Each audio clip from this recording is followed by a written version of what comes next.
বানালাম আমি গরম গরম পাট পাতার বড়া। এই পাট পাতা বড়া করার জন্য আমি পাট পাতা একদম আগার থেকে পাতা সহকারে নিছি।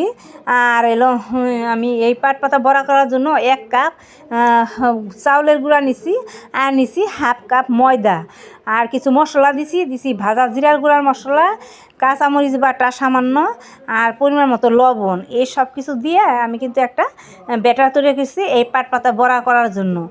আমি কড়াইতে তেল দিছি, তেলটা যখন গরম হয়ে গেছে তখন আমি পাট পাতাগুলো 2-3টা পাট পাতা একখানে করে নিয়ে ডুগা সহকারে আমি ওই ব্যাটারের মধ্যে চুবিয়ে এই তেলের মধ্যে ভাজছি। ভাইজে তারপর কিন্তু নামিয়ে নিছি। আমার পাট পাতার বড়া কিন্তু একদম মচমচা হয়েছে। এই পাট পাতার বড়া ভাত দিয়ে একটা গরম ভাতের সাথে খেতে ভালো লাগে, আর হলো এমনি ভাজার সাথে সাথে খালি খেতেও ভালো লাগে। আমার এই পাট পাতা বড়ার রেসিপিটা যদি ভালো লাগে থাকে তাহলে আমার পেজটি সাবস্ক্রাইব করে আমার ভিডিওতে একটা লাইক করবেন। আর এরকম একদম গরম গরম পাট পাতার বড়া ভেজে খেয়ে দেখবেন কত ভালো লাগে, একদম মশমশা লাগবে, গরম গরম খেতেও ভালো লাগবে। আমার এই যে ভাজাগুলো একদম গরম গরম আমি নামিয়ে নিলাম ভাত দিয়ে খাওয়ার জন্য। আমার তো অভ্যাস, আমি ভাজা করলে আমি এমনি হাতে নিয়েও খাই।